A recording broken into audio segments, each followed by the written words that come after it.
क्या रही, 1500 ईसा पूर्व से 600 ईसा पूर्व। वैदिक लिटरेचर देखते हैं। वैदिक पीरियड जो है, वैदिक काल, दो पार्ट्स में डिवाइडेड है, दो हिस्सों में डिवाइडेड है। एक तो वैदिक लिटरेचर और दूसरा वैदिक सोसाइटी। ठीक। वैदिक साहित्य और वैदिक समाज में विभाजित ये वैदिक पीरियड को हम देखेंगे। सबसे पहले हम वैदिक लिटरेचर को पढ़ेंगे, उसके बाद ही हम वैदिक सोसाइटी पर आएंगे। वैदिक लिटरेचर्स, लिटरेचर्स होते हैं हमारे साहित्य, जैसे हमारे ऋग्वेद हैं, ठीक है, सामवेद है, अथर्ववेद है, ये सभी हमारे यजुर्वेद, संहितास, उपवेद, ये सभी क्या हैं, हमारे साहित्य हैं जो हमें हमारे इतिहास के बारे में बताते हैं। ठीक। तो वैदिक लिटरेचर टू पार्ट्स में डिवाइडेड है, श्रुति टेक्स्ट और आपका स्मृति टेक्स्ट, यानी कि श्रुति पाठ और स्मृति पाठ। वैदिक सोसाइटी को टू पार्ट्स में डिवाइड किया गया है। ऋग्वैदिक सोसाइटी यानी कि ऋग्वैदिक पीरियड, ऋग्वैदिक काल, जिसकी समय सीमा है 1500 बीसी से 1000 बीसी। लेटर वैदिक पीरियड, लेटर वैदिक उत्तर वैदिक काल, जिसकी समय सीमा है 1600 बीसी। ठीक। आगे देखेंगे हम, वैदिक लिटरेचर पढ़ेंगे हम। वैदिक लिटरेचर को टू पार्ट्स में डिवाइड किया गया है। पहला है श्रुति टेक्स्ट। तो श्रुति टेक्स्ट कहते किसे हैं? श्रुति टेक्स्ट कहते हैं जो कंपाइल हो नॉलेज का, जो ट्रांसफर हो एक जनरेशन से नेक्स्ट जनरेशन में। ठीक है, यानी कि हमारी कुछ कहानियां, हमारा कुछ ज्ञान जो उस समय के लोगों ने अगली पीढ़ी को दिया। ठीक है, तो ये आपका एक्यूरेट माना जाता है ज़्यादा किससे? श्रुति टेक्स्ट, स्मृति टेक्स्ट से। स्मृति टेक्स्ट बल्कि रिटर्न फॉर्म में भी है, मैंने कल भी बताया था। कल कौन कौन थे प्रेजेंट? सक्षम और सिवी। ठीक है, तो आप बताना चाहोगे कि सक्षम या फिर सिवी, कोई भी एक, कि क्या डिफरेंस है श्रुति टेक्स्ट और स्मृति टेक्स्ट में?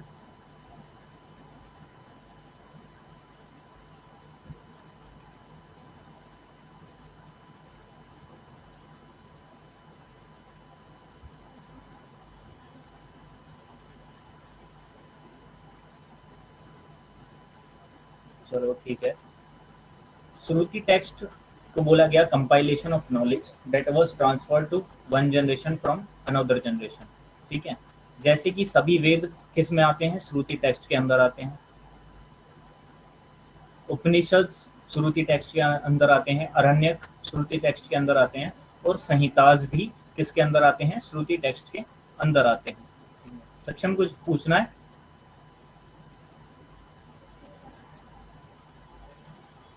क्या? पूछिए।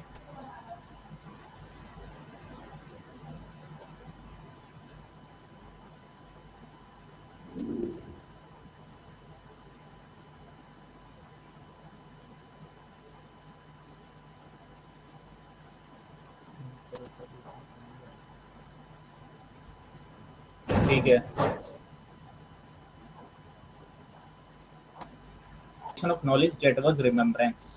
ठीक है, मैंने आपको एक चीज बताई थी कि महाभारत की टाइमलाइन बताई थी मैंने आप सभी को, कि महाभारत का जो टाइमलाइन है वो आपका इसी टाइमलाइन के अंदर आता है, यानी कि ऋग्वैदिक पीरियड के, वैदिक पीरियड के अंदर आता है महाभारत काल। ठीक। उसमें जो महाभारत की टाइमलाइन बताई थी मैंने 1500 बीसी से 1000 बीसी। ठीक। 1500 बीसी से 1000 बीसी तक आपकी महाभारत टाइमलाइन मानी जाती है। आगे देखते हैं। 1500 से 1000। हाँ, 1500 से 1000 बीसी, बिल्कुल। Difference between Veda and Upaveda. Veda और उपवेद में क्या अंतर है? उपवेद कहते किसे हैं? Vedas are theoretical compilation of Vedic society, यानी कि जो वेदा हैं, वेद हैं, वो सभी थ्योरेटिकल कंपाइलेशन है, यानी कि सभी चीजें रिटर्न में लिखी गई हैं लेकिन उनका अभी अनुसरण नहीं किया गया है। वो यानी कि एक तरह से लॉ बुक की तरह लिखे गए थे। उसके बाद हमने उन वेदों का अनुसरण किया अपने सोशल लाइफ में, इकोनॉमिक लाइफ से, जिस जिस वेद में जिस प्रकार से लिखा हुआ था उसी को हमने रिटर्न प्रैक्टिकल फॉर्म में यूज किया, और जो प्रैक्टिकल फॉर्म का रिजल्ट आया उसे हमने उपवेदा में लिखा। ठीक है, यानी कि जो उपवेदास हैं वो प्रैक्टिकल इम्प्लीमेंटेशंस हैं थ्योरेटिकल आइडियोलॉजी के वेदा के। ठीक। इसमें किसी को प्रॉब्लम कुछ, कि वेद और उपवेद में क्या डिफरेंस है?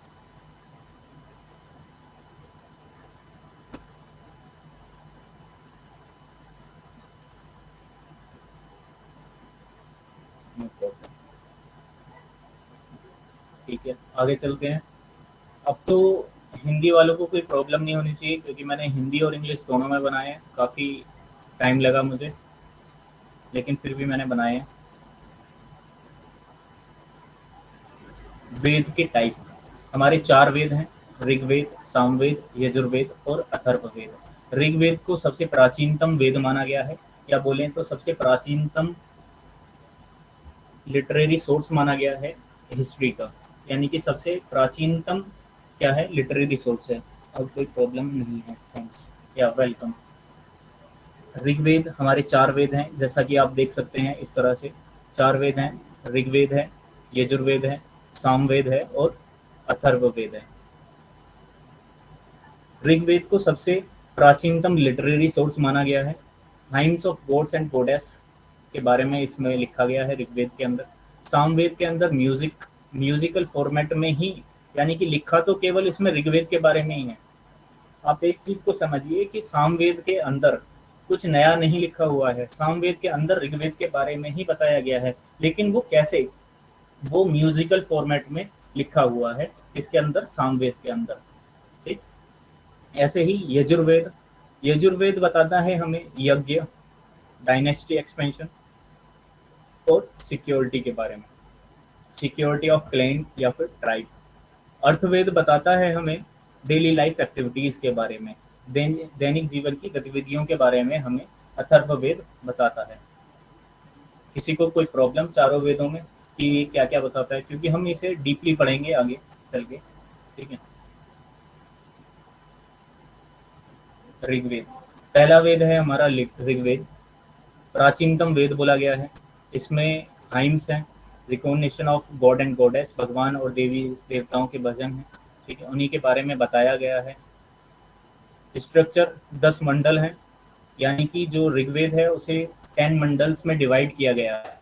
ठीक, यानी कि जो एक स्ट्रक्चर होती है कि किस तरह से फॉर्म किया गया है, जैसे आपका पॉलिटी है, यानी कि आपका कॉन्स्टिट्यूशन है, उसका जो सारांश है वो प्रियम्बल में बताया गया है। ऐसे ही प्रियम्बल से डिवाइड किया गया है, ऐसे ही इसे ऋग्वेद को 10 मंडल्स में डिवाइड किया गया है। 10 मंडल्स में 1028 सूक्ता हैं और 1462 वर्ष हैं, यानी कि छंद हैं। सूक्त बोलते हैं श्लोक, श्लोक को 1028 श्लोक हैं और कितने छंद हैं, 1462 छंद हैं। ठीक है, तो इसमें किसी को कोई प्रॉब्लम? आगे चलते हैं। 10 मंडल्स इंपॉर्टेंट हैं, मंडल्स याद रखना, क्योंकि मंडल्स में से कुछ इंपॉर्टेंट मंडल्स में से क्वेश्चन पूछ लेता है एग्जाम में। ठीक है, 10 मंडल हैं आपके। सेकंड और सेवंथ मंडल पहले लिखे गए थे, उसके बाद में सबसे लास्ट में फर्स्ट, एट्थ, नाइन्थ और 10th मंडल को ऐड किया गया, बाद में जोड़ा गया, इसमें ऋग्वेद में।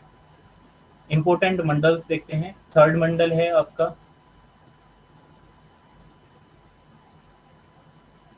थर्ड मंडल जिसमें गायत्री मंत्र लिखा गया है। गायत्री मंत्र को कंपोज किया है विश्वामित्र ऋषि द्वारा। कंपोज किसके द्वारा किया गया है? विश्वामित्र ऋषि द्वारा।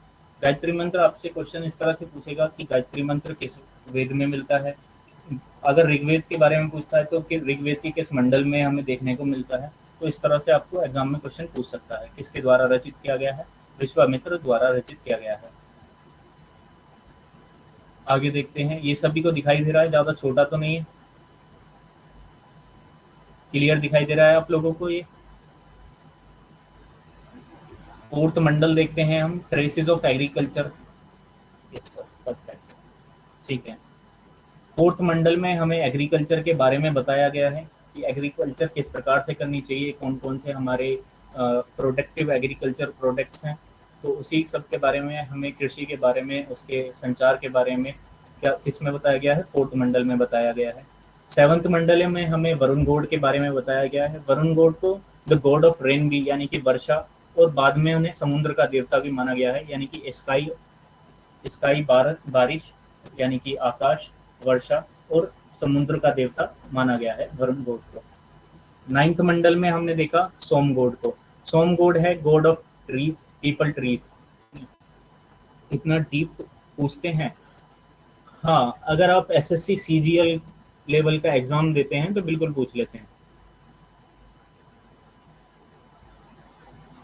अगर आप एसएससी के कुछ एग्जाम्स देते हैं या फिर यूपी के कुछ एग्जाम्स देते हैं तो उनमें पूछ लेता है इतना डीप में, बिल्कुल पूछ सकता है। और ये मत भूलिए कि यूपी में इस समय योगी आदित्यनाथ हैं, जो वेदों को काफ़ी मानते हैं। तो अच्छे से पढ़िए इन्हें, अगर आपको यूपी में कोई पोस्ट हासिल करनी है तो नाइन्थ मंडल में Soma god god of trees peepal tree के बारे में बताया गया है। इसमें हमें पता लगता है कि हमारे जीवन में पेड़ पौधों की कितनी अहमियत है, उसके संरक्षण के बारे में, उसके रोपण के बारे में हमें बताया गया है। इसमें नाइन्थ मंडल में। टेंथ मंडल में हमें पुरुष सूत्र के बारे में बताया गया है। पुरुष सूत्र अच्छे से पढ़ेंगे। योगी जी, हाँ बिल्कुल, योगी जी का कुछ कह नहीं सकते। टेंथ मंडल पुरुष सूत्र के बारे में बताया गया है। पुरुष सूत्र होता है जिसे में वर्ण विभाजन हमें देखने को मिलता है, एक सोशल डिवीजन देखने को मिलता है। तो इसे हम अच्छे से पढ़ेंगे पुरुष सूत्र को, टेंथ मंडल को। इवोल्यूशन ऑफ यूनिवर्स, टेंथ मंडल में ही हमें ब्रह्मांड के विस्तार की बारे में पता लगता है, यानी कि हमारा जो यूनिवर्स का इवोल्यूशन है वो किस प्रकार से हुआ। हम जैसे बिग बैंग थ्योरी वगैरह पढ़ते हैं साइंस में, उसी तरह के बारे में हमें ऋग्वेद में ही बता दिया गया था। यानी कि आप सोच सकते हैं कि हमारे उस समय ऋषि मुनि जो थे वो कितने साइंटिफिक हुआ करते थे। 21 रिवर्स के, इंडिया की टॉप 21 रिवर्स के बारे में बताया गया है, जिसमें इंडस के बारे में सबसे ज़्यादा जिक्र हुआ है। उसके बाद गंगा का एक बार जिक्र हुआ है और यमुना का 2 बार जिक्र हुआ है। अग्नि वर्ड का 200 बार इस्तेमाल किया गया है ऋग्वेद के अंदर। ये याद रखिएगा, पूछ लेता है एग्जाम में किस वर्ड का कितने टाइम्स यूज किया गया है। मैक्सिमम वर्ड जो यूज किया गया है वो है पुरंदर। पुरंदर बोला जाता था इंद्रदेव को, यानी कि डेस्ट्रॉयर ऑफ फोर्ट्स। सबसे ज्यादा जो डरते थे लोग उस समय पर, मैंने आपको बताया कि धर्म की स्थापना एक रीजन डर भी था, तो उसमें बिजली से बहुत डरा करते थे लोग। तो इसी वजह से सबसे ज़्यादा पुरंदर को मानते थे वो, और इंद्र गॉड को उन्हें डिस्ट्रॉयर ऑफ फोर्ट्स भी कहा गया है ऋग्वेद के अंदर। 250 प्लस टाइम्स इसका इस्तेमाल किया गया है इस वर्ड का, पुरंदर का। गाय को ऋग्वेद में गोधन बोला गया है। उपवेदा, यानी कि जो ऋग्वेद का उपवेद है उसका नाम है आयुर्वेद। उपवेद सभी के याद रखने हैं आपको, बिल्कुल पूछ लेता है एग्जाम में। और ये भी पूछ लेता है कि पुरोहित यानी कि प्रीस्ट को क्या बोला गया है ऋग्वेद के अंदर। प्रीस्ट को बोला गया है होत्रा या फिर होता, ये आप देख सकते हैं। पुजारी को होत्रा या होता बोला। ठीक, आगे बढ़ते हैं। यहाँ तक किसी को कोई प्रॉब्लम कि किस मंडल में हमने 10 के 10 इंपॉर्टेंट मंडल जो थे वो देखे, इनमें से किसी को कोई प्रॉब्लम? अभी हम पुरुष सूत्र देखेंगे डीपली। ये है आपका पुरुष सूत्र, यानी कि सोशल डिवीजन। इसका मतलब है सोशल डिवीजन इन क्लास। ये आप आगे भी देख सकते हैं, मैंने अगली उसमें डाला है। यानी वर्ग वर्ग में सामाजिक विभाजन। सबसे पहले आता है आपका पुजारी, प्रीस्ट। प्रीस्ट को बोलते थे शिक्षक, जो ज्ञान का विस्तार करे। ठीक है, आप देख सकते हैं ब्राह्मण को, किसे देख सकते हैं, ब्राह्मण को बोला गया पुजारी। क्षत्रिय, क्षत्रिय आपके प्रोटेक्टर्स या फिर योद्धा माने गए हैं। वैश्य, व्यापारियों को, ट्रेडर्स को बोला गया। और शूद्र, मजदूर को बोला गया, या वर्कर को, लेबर या वर्कर को। यहाँ आप देख सकते हैं पिक्चर में मैंने डिस्क्राइब किया है अच्छे से कि ब्राह्मण, क्षत्रिय, वैश्य और शूद्र, यानी कि जो सोशल डिवीजन था, सामाजिक विभाजन था ऋग्वेदिक काल का, वो 4 पार्ट्स में डिवाइडेड था।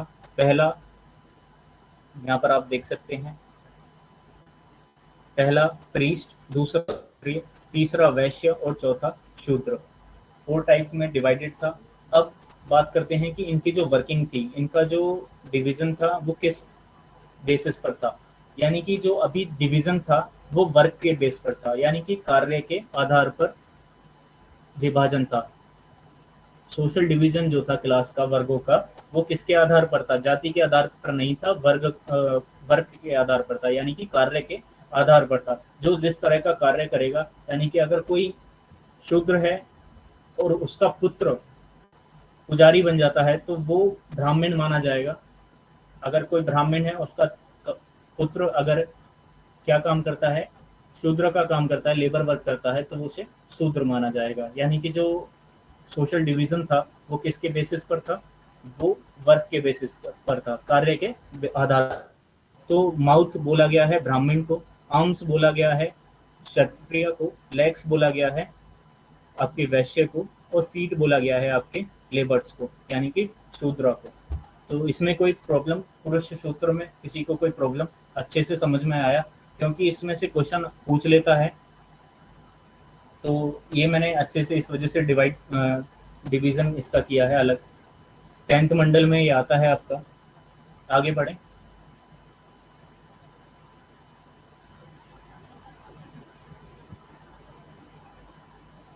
आगे हम देखते हैं सामवेद। अगला वेद है सामवेद। सक्षम कुछ पूछना है?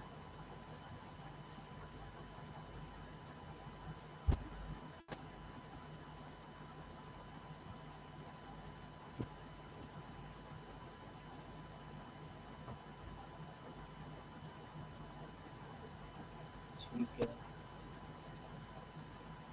ये जो वैश्य हाँ का जिक्र बोलिए। किया है अभी पुरुष पुरुष हाँ, सूत्र में, माउथ ब्राह्मण को बोला गया, आर्म्स क्षत्रिय को बोला गया। वो किस बेसिस पर बोला गया है, सर जो आपने बताया वो भी है।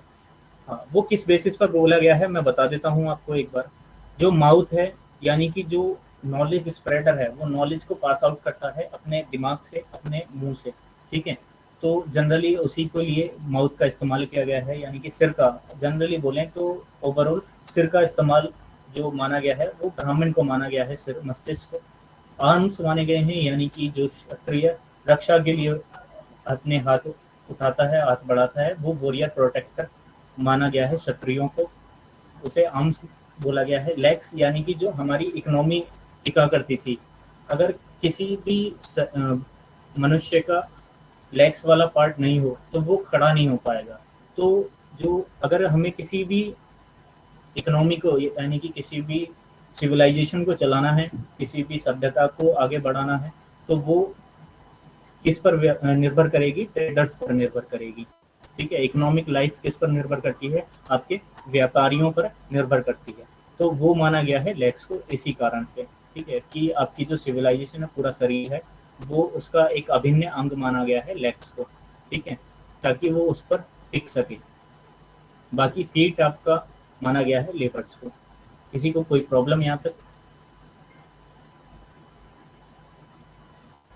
आगे देखते हैं। आगे आपका आगे आपका आता है सामवेद। सामवेद आपका सेकंड वेद है, जिसमें लिखा हुआ है it contains hymns content of Rigveda only but in musical format. मैंने आपको बताया था पहले भी कि सामवेद के अंदर ऋग्वेद के बारे में ही लिखा गया है, यानी कि जो वेद में लिखा है वही सब क्या इसमें भी लिखा है, सामवेद में भी लिखा है। लेकिन वो किस फॉर्म में लिखा गया है सामवेद में? वो म्यूजिकल फॉर्मेट के तरह से म्यूजिकल फॉर्म में लिखा गया है। It consists of 7 सुर of Sargam Indian classical music. Indian classical music के 7 सुरों के बारे में, सरगम के बारे में लिखा गया है सामवेद के अंदर। इसे सोर्स ओरिजिन माना जाता है इंडियन म्यूजिक का। किसे माना जाता है? सामवेद को इंडियन म्यूजिक का, इंडियन क्लासिकल म्यूजिक का सोर्स या फिर ओरिजिन माना गया है। जिसका उपवेद है गंधर्व वेद। प्रीस्ट को, यानी कि पुरोहित को बोला गया है उद्गता। या आप देख सकते हैं हिंदी मीडियम वाले, हिंदी में लिखा गया है इसमें। इसमें केवल ऋग्वेद के भजन सामग्री हैं, लेकिन संगीत प्रारूप में है। इसमें भारतीय शास्त्रीय संगीत के 7 सुर सरगम शामिल हैं। आप भारतीय संगीत के स्रोत या मूल के रूप में जाने जाते हैं। उपवेद है इसका गंधर्व वेद, और पुजारी को बोला गया है उद्गता। ठीक। इसमें कोई प्रॉब्लम कि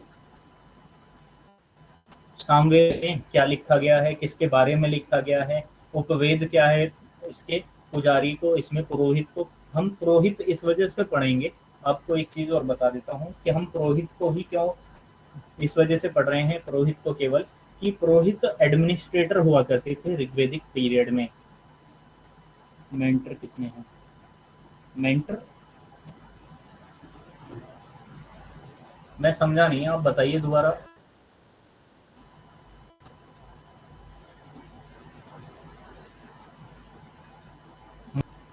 पता लगा सामवेद के बारे में कुछ? ठीक है। सात सुर हमेशा याद रखना कि इसमें म्यूजिक के बारे में बताया गया है सामवेद में, तो आपको पूरा सामवेद याद रहेगा। उपवेद जरूर याद रखना, उपवेद क्या है, इसका उपवेद है सामवेद का। ठीक। उद्गाता बोला गया है किसको? पुरोहित को, सामवेद के अंदर। होत्रा बोला गया है पुरोहित को ऋग्वेद के अंदर। तो किस वेद में पुरोहित को क्या क्या बोला गया है वो याद रखना बहुत जरूरी है, एग्जाम में पूछ सकता है एग्जामिनर। इसके आगे देखते हैं, नेक्स्ट वेद आपका आता है यजुर्वेद। यजुर्वेद, इसके अंदर रिचुअल्स हैं, यानी कि रीति रिवाज हैं। आपके जो भी रीति रिवाज हैं, यज्ञ हैं, dynasty expansion, security, defence of clan और ट्राइब, इन सभी के बारे में किसमें लिखा गया है? यजुर्वेद में लिखा गया है। कर्म कांड बोलते हैं रिचुअल्स को या फिर रीति रिवाज, कस्टम्स। ठीक है। यज्ञ, यज्ञ आपको पता होगा क्या होता है यज्ञ। डायनेस्टी एक्सपेंशन और सिक्योरिटी या फिर डिफेंस ऑफ किसी भी क्लेन या ट्राइब का। यजुर्वेद को टू पार्ट्स में डिवाइडेड किया गया है, या फिर टू पार्ट्स में यजुर्वेद का कंपोजिशन किया गया है। कौन कौन से वो दो पार्ट्स हैं? पहला है कृष्ण यजुर्वेद और दूसरा है शुक्ल यजुर्वेद। कृष्ण यजुर्वेद में तो उस फॉर्मेट में लिखा गया है। कृष्ण यजुर्वेद में यजुर्वेद को प्रोज फॉर्मेट में लिखा गया है, और जबकि शुक्ल यजुर्वेद में पोएट्री फॉर्मेट में लिखा गया है, जिसका उपवेद धनुर्वेद है, जिसमें प्रीस्ट को बोला गया है अथर्वव्यू। ये आप हिंदी में देख सकते हैं। इसमें अनुष्ठान, यज्ञ, वंश विस्तार और कबीले जनजाति की सुरक्षा रक्षा शामिल है। क्लियर? इसकी रचना दो भाग में है। कृष्ण यजुर्वेद, जिसे गद्य प्राय रूप में लिखा गया है, गद्य और पद्य होता है, आपने पढ़ा होगा, पद्य को काव्य कहते हैं। इस और शुक्ल यजुर्वेद, जिसमें काव्य लिखा गया है। इसका उपवेद है धनुर्वेद, और इसमें पुजारी को बोला गया है अथर्वव्यू, यानी कि प्रीस्ट को क्या बोला गया है? अथर्वव्यू बोला गया है। आगे बढ़े, किसी को कोई प्रॉब्लम यजुर्वेद के अंदर? यजुर्वेद के अंदर किसी को कोई प्रॉब्लम?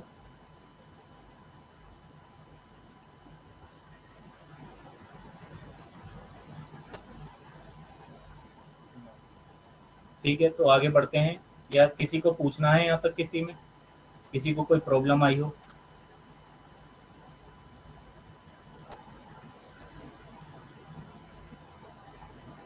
ठीक है, तो आगे बढ़ते हैं फिर, जब किसी को कोई प्रॉब्लम नहीं है। सिक्योरिटी मतलब कैसे की जा सकती है? हाँ, सिक्योरिटी किस प्रकार से की जा सकती है? देखो, ये जो सुरक्षा रक्षा शामिल है वो किस प्रकार से की जा सकती है? सर, यजुर्वेद तो गद्य एंड पद्य दोनों में लिखा हुआ पढ़ा है मैंने तो। हाँ, तो यजुर्वेद दोनों में लिखा गया है ना, गद्य और पद्य में, दो पार्ट्स में लिखा गया है। ठीक है, दोनों में नहीं लिखा गया है, ये गद्य और पत्र दोनों में नहीं लिखा गया है, दो पार्ट्स में इसका कंपोजिशन किया गया है।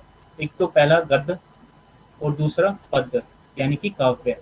ठीक है, गद्य वाले पार्ट को बोला गया है कृष्ण यजुर्वेद, और काव्य वाले पार्ट को बोला गया है शुक्ल यजुर्वेद। सिक्योरिटी मतलब कैसे की जा सकती है? आपकी सुरक्षा किस प्रकार से की जा सकती है? सुरक्षा का मतलब केवल यही होता है कि हमें अपनी जो इंटरनल सिक्योरिटी है या एक्सटर्नल सिक्योरिटी है वो किस प्रकार से करें। उसमें एक बड़ा रोल निभाता है क्या? आपका वॉर, युद्ध। ठीक है, हम सिक्योरिटी के लिए, एक्सपेंशन के लिए, इन सभी के लिए क्या करते थे? वॉर करते थे। सुरक्षा, अगर हमारा कोई शत्रु ही नहीं बचेगा तो हमारी सुरक्षा सुनिश्चित हो जाएगी, स्वतः ही सुनिश्चित हो जाएगी। तो वो किस बेसिस पर? वॉर के बेसिस पर। और जिसमें दूसरा एक रहता था पीस। ठीक है, ट्रीटीज, ट्रीटीज बोलते हैं संधि। हम किसी अपने नज़दीकी राज्य से क्या कर लें? संधि कर लें कि हमारा आपस में कभी युद्ध ना हो, तो वो भी एक क्या है? सुरक्षा का ही प्रोस्पेक्टिव है। तो वो सभी किस कहाँ पर लिखा गया है, कहाँ कौन सा हमारा वेद बताता है, तो आपका ये यजुर्वेद बताता है इन्हीं सभी चीज़ों को कि हमें क्या करना चाहिए सिक्योरिटी बेसिस के लिए। ठीक है, हमारी जो गुप्तचर व्यवस्था है वो सभी किस में बताया गया है, सिक्योरिटी में बताया गया है कि गुप्तचर एक सिक्योरिटी के लिए इम्पोर्टेंट रोल अदा करते हैं। यानी कि जो स्पाई सिस्टम है, आपका इंटेलिजेंस ब्यूरो आज की डेट की बात करें, एनआईए, तो ये सभी क्या है, स्पाई सिस्टम में सुरक्षा संबंधित है। ठीक है, तो यही सब किस में आते हैं, यजुर्वेद में लिखा गया है इसी के बारे में। क्लियर? ठीक, आगे बढ़ते हैं। अथर्ववेद, आपका अथर्ववेद आखिरी वेद है चारों वेदों में। इसमें इसको कंपोज किया था अथर्व ऋषि ने। ठीक है, यानी कि इसका कुछ पार्ट तो किसने कंपोज किया था, वेद व्यास जी ने, लेकिन जो बाकी पार्ट है उसे किसने कंपोज किया, अथर्व ऋषि ने, जिनके ही नाम पर अथर्व वेद पड़ा है। ये इस वेद का नाम किसके नाम पर पड़ा है, अथर्व ऋषि के नाम पर पड़ा है। ठीक है, ऐसा नहीं है कि केवल अथर्व ऋषि ने ही किया है, क्योंकि इसका कुछ पार्ट, कुछ कंपोजिशन किसने भी किया है, आपका विश्वामित्र उनका वेद व्यास जी ने भी किया है। इट कंटेन्स, इसमें डेली लाइफ एक्टिविटीज के बारे में लिखा है, जो आपकी रोजमर्रा के जीवन के बारे में जितनी भी बातें होती हैं वो सभी लिखी गई हैं। इसमें ब्लैक मैजिक,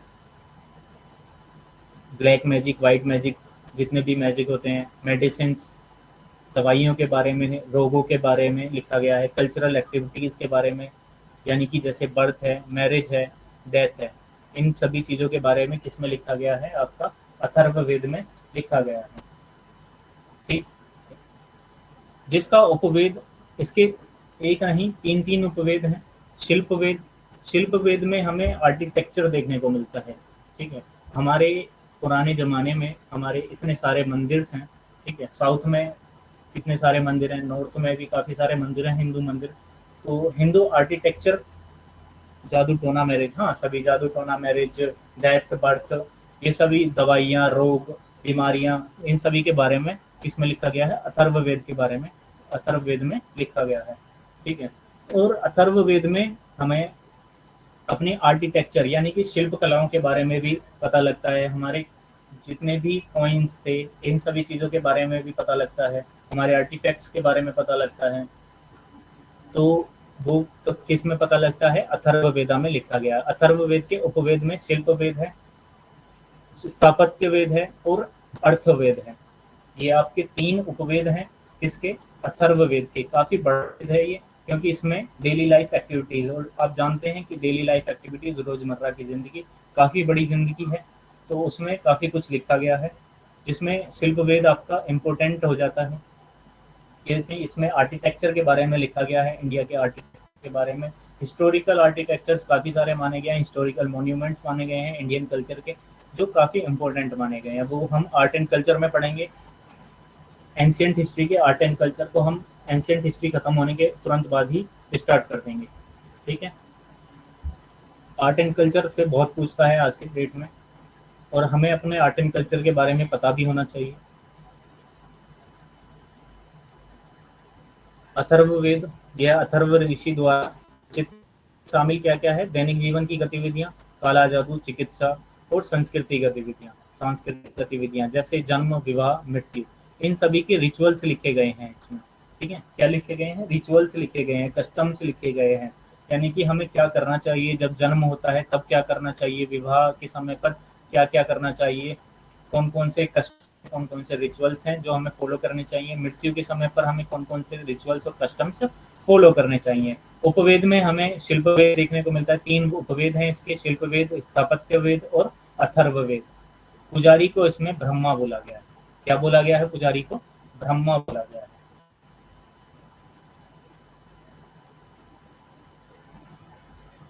पॉलिटिकल स्ट्रक्चर देख लेते हैं। ठीक है, हम लास्ट में एक बार रिवाइज जरूर करेंगे, क्योंकि इसमें काफ़ी कुछ मैंने फैक्ट बताए हैं, तो फैक्टों को याद रखना बहुत ज़रूरी है। याद तभी रखे जाएंगे जब आपको स्टोरी का पता होगा। ठीक है, आप फैक्ट कब याद कर सकते हैं, आप फैक्ट तभी याद कर सकते हैं जब आपको कहानी का पता है। अगर कहानी नहीं पता तो फैक्ट तो दिमाग से बहुत जल्दी उड़ जाते हैं। मेरी खुद की आजमाई हुई चीज़ है, तो आप खुद भी पॉलिटिकल स्ट्रक्चर देखते हैं, राजनीतिक आपकी स्ट्रक्चर देखते हैं ऋग्वैदिक पीरियड की।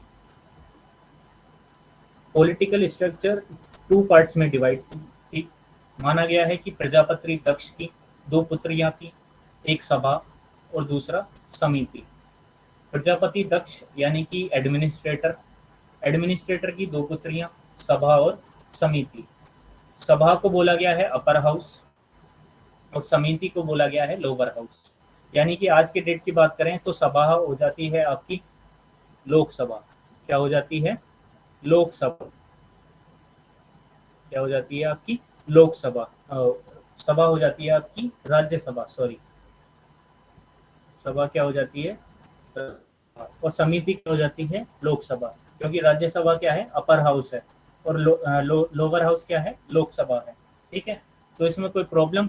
सभा समिति, प्रजापति दक्ष की दो बेटियां, एक का नाम सभा, दूसरी का नाम समिति। इस तरह से याद रख सकते हो आप। सभा को बोला गया अपर हाउस यानी कि राज्यसभा आज के टाइम का, और समिति को बोला गया लोअर हाउस यानी कि लोकसभा।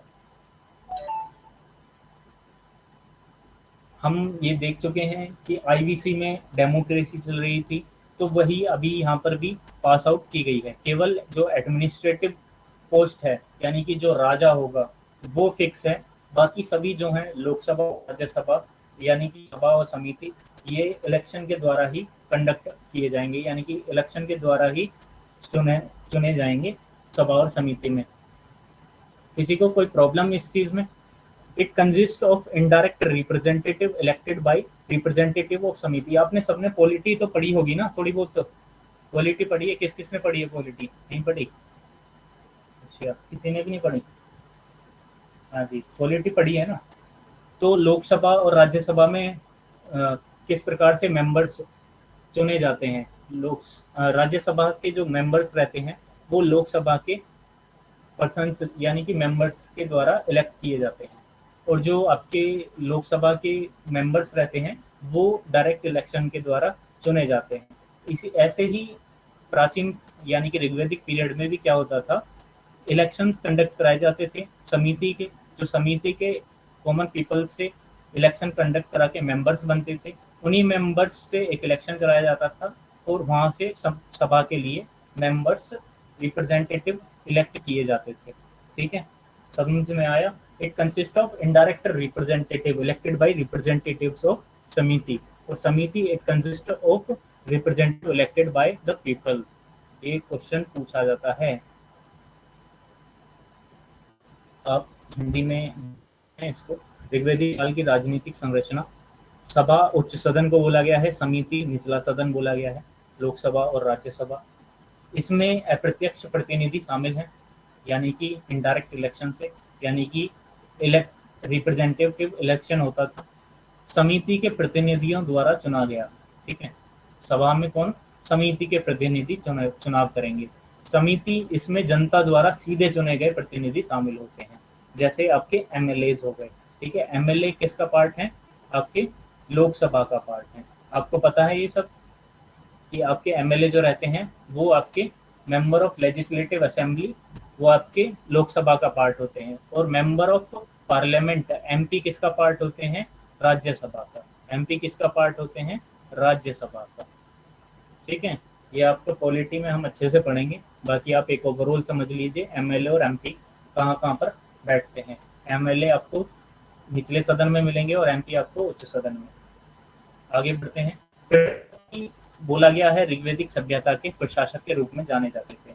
ठीक है, मैंने आपको स्टार्टिंग में ही बताया था कि प्रजापति दक्ष की दो पुत्रियां, एक सभा और समिति, इस तरह से आप याद कर सकते हैं।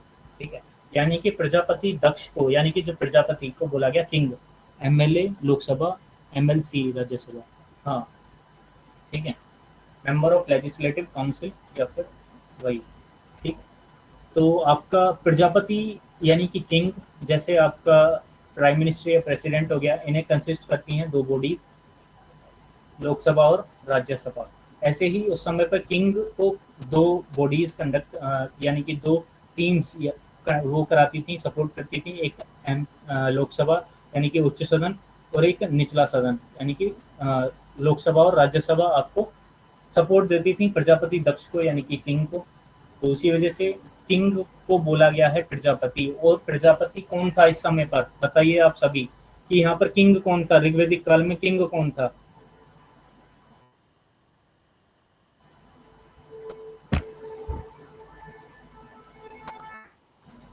ऋग्वैदिक काल में किंग कौन था, बताइए सभी।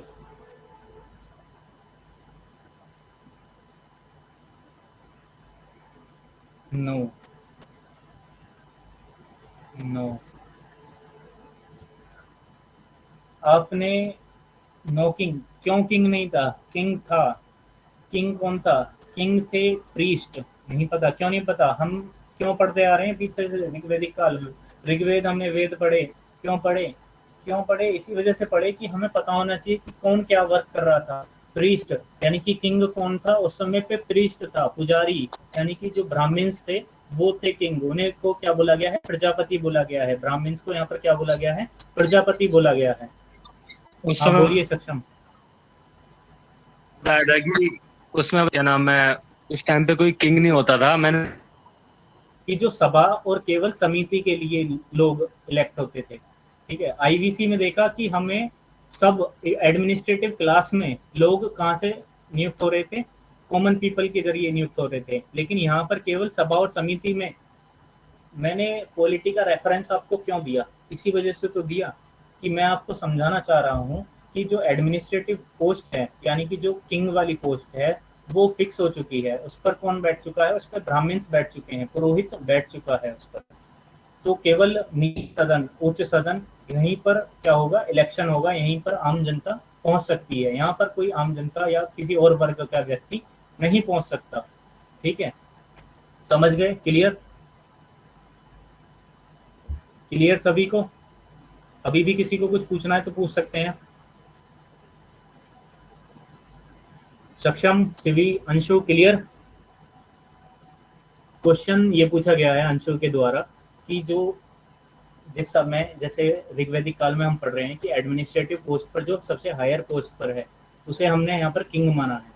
तो इस समय को अगर हम लें प्रेजेंट टाइम में, जैसे डेमोक्रेसी है, पहली बात तो डेमोक्रेसी है इस समय पे। और ये समय क्या था? मोनार्कियल सिस्टम था इस समय पे। ठीक है, ये समय क्या था? मोनार्कियल सिस्टम था। और आज के समय में क्या है? डेमोक्रेटिक। तो अंशु का क्वेश्चन ये है कि जिस तरह से इस समय पर एडमिनिस्ट्रेटिव लेवल पर किंग बोला गया है, एडमिनिस्ट्रेटर को, ब्राह्मण्स को किंग बोला गया है, तो आज के समय पर प्राइम मिनिस्टर या प्रेसिडेंट जो सबसे हायर बॉडी है उसे क्या हम किंग बोल सकते हैं? तो बिल्कुल नहीं बोल सकते, क्योंकि डेमोक्रेटिक कंट्री में कभी भी हम किसी को किंग या क्वीन का दर्जा नहीं दे सकते। ऐसी कुछ कंट्रीज हैं जैसे इंग्लैंड है और काफ़ी कंट्रीज हैं जिसमें किंग और क्वीन का दर्जा दिया गया है, लेकिन वो डेमोक्रेटिक, कंप्लीट डेमोक्रेटिक कंट्रीज नहीं मानी जाती हैं। डेमोक्रेटिक कंट्री में किसी एक व्यक्ति के हाथ में कंप्लीट पावर नहीं होती। ठीक है, किंग किस बेसिस पर बनता है? पावर के बेसिस पर किंग बनता है। सारी शक्ति जिस एक व्यक्ति के हाथ में हो वही किंग कहलाता है। लेकिन डेमोक्रेटिक कंट्रीज में हमारा संविधान ये बोलता है कि कोई एक व्यक्ति पूरे कंट्री के लिए एक पूरा एक अधिकार नहीं रख सकता। ठीक है, यानी कि जो सभी के पास अपने अपने अधिकार क्षेत्र हैं। सुप्रीम कोर्ट अपने आप में फ्री है, जुरिडिक्शन अपने आप में एक फ्री बॉडी है कॉन्स्टिट्यूशन की, ऐसे ही पार्लियामेंट अपने आप में फ्री बॉडी है कॉन्स्टिट्यूशन की। तो कुछ फ्री बॉडीज हैं जो एक दूसरे को क्या करती हैं? रेस्ट्रिक्टेड करती हैं। ठीक है, यानी कि एक दूसरे को पूरी पावर्स यूज करने के लिए बाध्य करती हैं। समझ में आया? क्लियर? क्लियर हुआ? अंशु, क्लियर हुआ?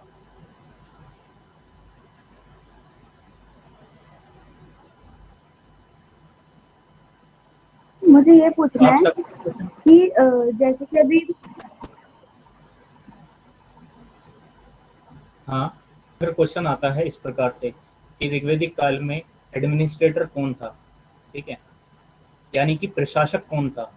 तो प्रशासक हम मानेंगे प्रजापति को। ठीक है, किसे बोलेंगे हम? मेरे को भी समझ नहीं आ रहा। अच्छा, अभी मैं 1 मिनट में बस अंशु का क्वेश्चन क्लियर कर दूं, उसके बाद में मैं आपको दोबारा समझाता हूँ। जो क्वेश्चन आता है इस प्रकार से, अगर आप सभी सुनिए कि क्वेश्चन किस प्रकार से आ सकता है एग्जाम के अंदर। क्वेश्चन इस प्रकार से आ सकता है कि ऋग्वेदिक काल में प्रशासक के रूप में किसे जाना जाता है। तो हम क्या आंसर देंगे, ऑप्शन में आ सकता है प्रजापति, ठीक है। लेकिन ऑप्शन में प्रजापति और प्रीस्ट एक साथ नहीं आएगा, या फिर ये पूछ सकता है, हाँ बिल्कुल, कि हम उस समय पर किसी को भी प्रशासक के रूप में नहीं मानते हैं, ठीक है। तो नन ऑफ दीज का जो ऑप्शन आएगा हम उसे नहीं लगाएंगे, वो क्या लगाएंगे, हम ऑप्शन प्रजापति लगाएंगे, ठीक है। क्या लगाएंगे, प्रजापति। एक टर्म दी गई है प्रजापति, तो हम वो टर्म का ही यूज करेंगे,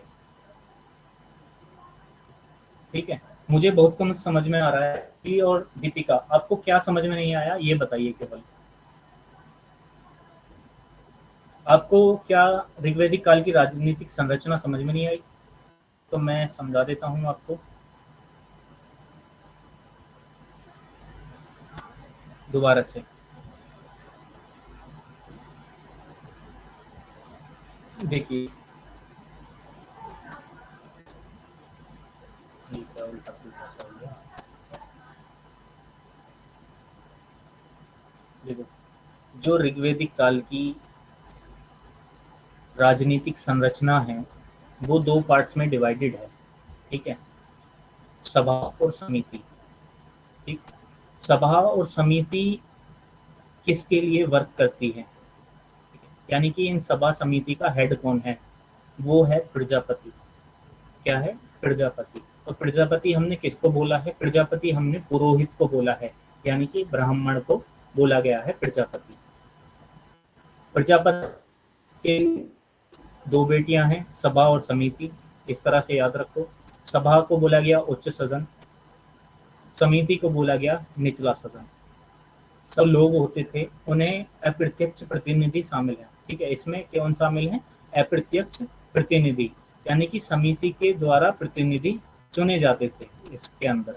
और समिति में डायरेक्ट इलेक्शन होते थे, कॉमन पीपल्स के द्वारा लोग चुने जाते थे डायरेक्ट इलेक्शन द्वारा, ठीक है। तो वो लोग होते हैं समिति के अंदर। क्लियर? शिवी और दीपिका अभी क्लियर हुआ आपको?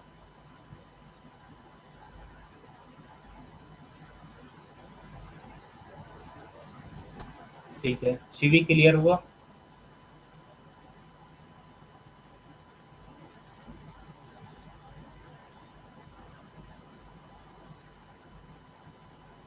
शिवी क्लियर हुआ?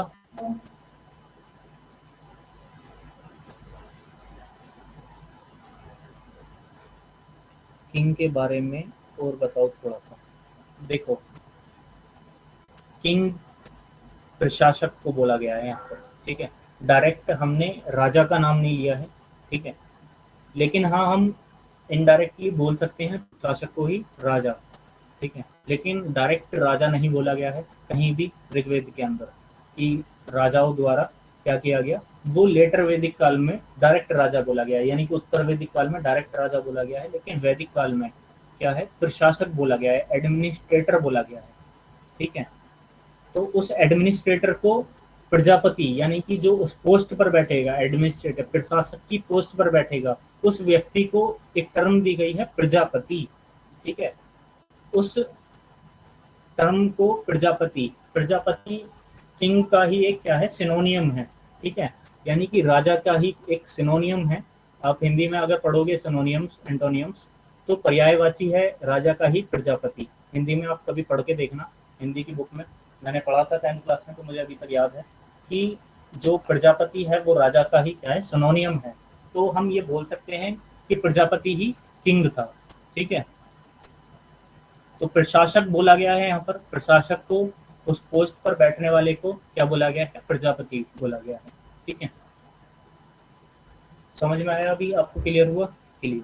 आगे बढ़ें, चलो आगे बढ़ते हैं। आप एक बार इसको खुद से देखोगे, ठीक है। अगर जब तक आप इसको एक बार खुद से नहीं देखोगे, समझने की कोशिश नहीं करोगे, तब तक आपका ये टॉपिक है क्लियर नहीं होगा। ऋग्वैदिक काल की जो राजनीतिक संरचना है, ठीक है, वो आपका क्लियर नहीं होगा जब तक आप इसे अच्छे से खुद से नहीं पढ़ोगे, ठीक है। अगर आपको अभी भी कोई प्रॉब्लम आती है तो मैं हूँ बताने के लिए। वैसे मैंने कोशिश की है कि कोई भी डाउट ना रहे, ठीक है। लेकिन अगर फिर भी कोई डाउट आता है तो कल आप फिर से पूछ सकते हैं मुझसे डाउट। कल हम इसके बाद में जो आपका वैदिक पीरियड है, वैदिक सभ्यता है, वो पढ़ेंगे। ये आपका आज ऋग्वैदिक काल कंप्लीट हो चुका है, ठीक है। ये आपका आज लास्ट स्लाइड है ऋग्वैदिक काल की। मैं आपको एक बार ओवरऑल बता देता हूँ कि किस प्रकार से क्वेश्चन पूछ सकता है। क्वेश्चन पूछ सकता है उपवेद में, चारों वेदों के उपवेद पूछ सकता है। चारों वेदों में पुरोहित को, यानी कि जो प्रजापति है, उसको क्या बोला गया है, वो पूछ सकता है। तो मैं आपको एक बार क्विक रिवीजन करा देता हूँ कि ऋग्वेद का उपवेद है आयुर्वेद। क्या है? ऋग्वेद का उपवेद है आयुर्वेद, जिसमें पुरोहित को क्या बोला गया है? होत्रा बोला गया है। ऐसे ही आपका सामवेद है, सामवेद का उपवेद गंधर्व वेद है, जिसमें पुरोहित को उद्गाता बोला गया है। ऐसे ही थर्ड वेद आपका यजुर्वेद आता है, जिसका आपका उपवेद है धनुर्वेद, जिसमें अथर्वयु बोला गया है किसको? पुरोहित को। ऐसे ही लास्ट आपका आता है सामवेद, अथर्ववेद। अथर्ववेद के 3 उपवेद हैं, शिल्पवेद, शिल्प स्थापत्य वेद, और क्या बोला गया है? अर्थवेद, जिसका ब्राह्मण को बोला गया है, जिसमें ब्राह्मा, ठीक है, ब्राह्मण को क्या बोला गया है? ब्रह्मा बोला गया है। तो आपको ये चीजें क्लियर हुई। ऐसे ही देखते हैं कि किस किस वेद में क्या क्या लिखा गया है। उपवेद में ऋग्वेद में 10 मंडल हैं। 10 मंडल में थर्ड मंडल में हमें एग्री उसके बारे में पता लगता है, गायत्री मंत्र के बारे में। फोर्थ मंडल में एग्रीकल्चर के बारे में, और 7th मंडल में वरुण गॉड, 9th मंडल में सोम गॉड, और 10th मंडल में पुरुष सूत्र, इवोल्यूशन ऑफ यूनिवर्स। आपका रिवर्स के बारे में, अग्निवर्ड के बारे में, पुरंदर के बारे में बताया गया है। ऐसे ही आपका सामवेद है, सामवेद में हाइम्स ऑफ गॉड्स, यानी कि in return form, musical form में बताया गया है आपका सामवेद में, ठीक है। उसमें 7 सुरों के बारे में बताया गया है सामवेद के अंदर, जिसका उपवेद गंधर्व वेद है, उद्गाता बोला गया है ब्राह्मण को उसके अंदर। यजुर्वेद में रिचुअल्स हैं, यज्ञ, dynasty, expansion, security, defence, clan और ट्राइब का, जिसमें 2 कंपोजिशन में बटा गया है, कृष्ण यजुर्वेद और शुक्ल यजुर्वेद, ठीक है। धनुर्वेद जिसका उपवेद है अथर्व, आपका बोला गया है अथर्वयु, पुरोहित को। लास्ट आपका आता है अथर्ववेद। अथर्ववेद में कंपोज किया गया है अथर्व ऋषि द्वारा, जिसमें daily life activities, medicine, black magic, white magic, defence, और बाकी आपका medicine, cultural activities, birth, marriage और डेथ के बारे में लिखा गया है।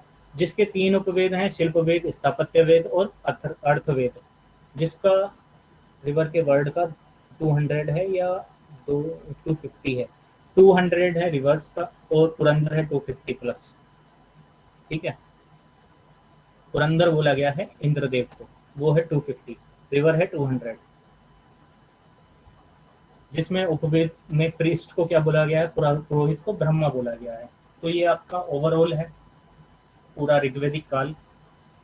आपको टाइमलाइन पता होना चाहिए ऋग्वैदिक काल की, कि आपकी 1500 से 600 BC आपकी टाइमलाइन है कंप्लीट वैदिक काल की, जिसमें कि आपका ऋग्वैदिक काल है वो आता है आपका 1500 से 1000 BC, ठीक। मैंने आपको किसका टाइमलाइन और बताया था? महाभारत का टाइमलाइन और बताया था, वो आपको याद रखना है, ठीक है।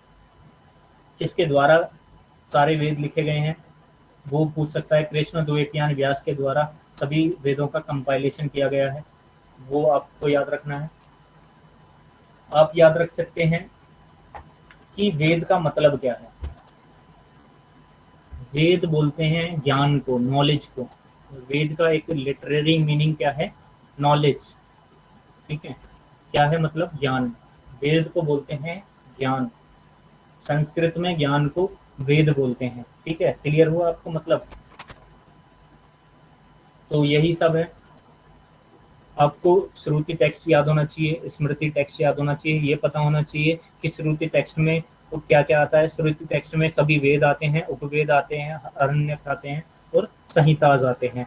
और जिसमें कि स्मृति टेक्स्ट में क्या आता है? आपका वेदांग आता है, पुराण आता है, आपके धर्मशास्त्र आते हैं, और क्या आता है? स्मृति। पुराण आपका किस में आता है? ये सभी स्मृति टेक्स्ट में आते हैं। याद रहेगा सभी चीज ये आपको। मैंने आपको आर्कोलॉजिकल सोर्सेज में बताया था, एपिग्राफी, एपिग्राफी बोलते हैं, यस सर, ठीक है। आर्कियोलॉजिकल सोर्सेज, पीछे का भी थोड़ा सा रिवाइज कर लेते हैं, कल की क्लास का भी, परसों की क्लास का भी। आर्कियोलॉजिकल सोर्सेज में एपिग्राफी, एक टर्म है एपिग्राफी, पूछ लेगा कि एपिग्राफी किसकी स्टडी को बोलते हैं, तो इंस्क्रिप्शन, शिलालेखों की स्टडी के लिए जो इस्तेमाल होता है उसे क्या बोलते हैं, एपिग्राफी। यानी कि रॉक एडिक्ट्स को डिस्क्राइब करने के लिए, डिकोड करने के लिए जिसका इस्तेमाल किया जाता है। इतना ही याद रहेगा आज, ये कल का है, मैं रिवाइज करा रहा हूँ, याद तो आपको पूरा ही रखना है, ठीक है। मैं कल का रिवाइज करा रहा हूँ आपको, बल्कि परसों का है ये, ठीक है। तो आर्यन वाला चैप्टर है, उसमें से मैं आपको रिवाइज करा रहा हूँ।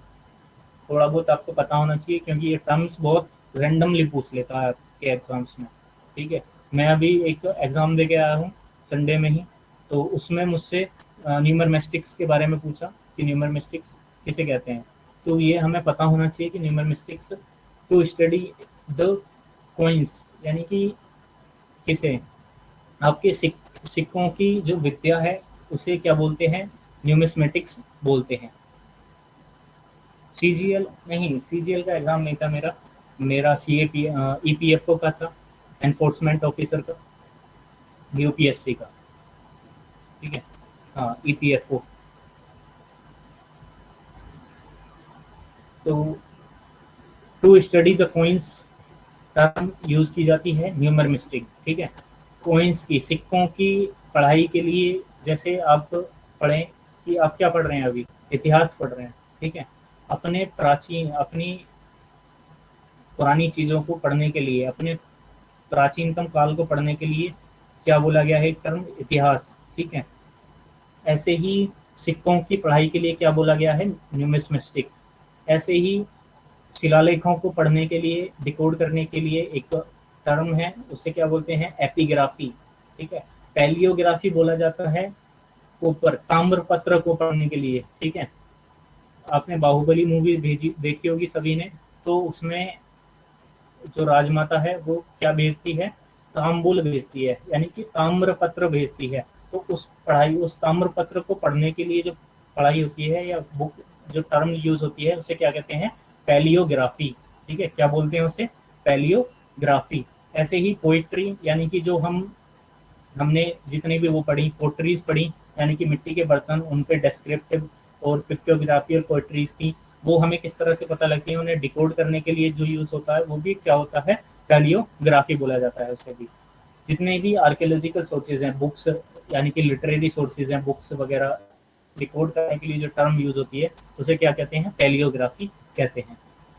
ऐसे ही इंस्क्रिप्शंस हैं, सोर्सेज कौन से हो सकते हैं हमारे, लिटरेरी सोर्सेज हो सकते हैं, इंस्क्रिप्शंस हो सकते हैं, न्यूमरमिस्टिक कॉइन्स हो सकते हैं, आपके रॉक इंस्क्रिप्शन, रॉक एडिक्ट्स हो सकते हैं। ऐसे ही कॉपर एनग्रेविंग, ताम्रपत्र हो सकते हैं, मॉन्यूमेंट्स स्ट्रक्चर्स हो सकती हैं, आपकी पोट्रीज हो सकती हैं, मिट्टी के बर्तन हो सकते हैं, ठीक है। और काफ़ी सारी चीज़ हैं, आपके ऑर्नामेंट्स हैं, ज्वेलरीज हैं। ये सभी भी क्या बताती हैं, हमारे प्राचीन इतिहास के बारे में हमें बताती हैं। तो आज की क्लास यहीं पर रैप अप करते हैं। किसी का कोई डाउट हो तो अब वो अभी पूछ सकता है।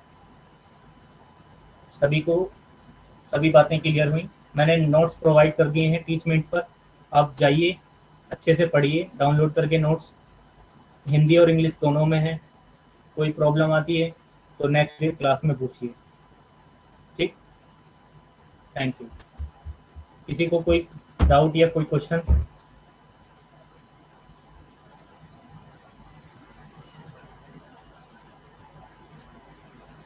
नो, ठीक है। तो आज की क्लास हम यहीं पर रैप अप करते हैं। गुड नाइट, सब खैर।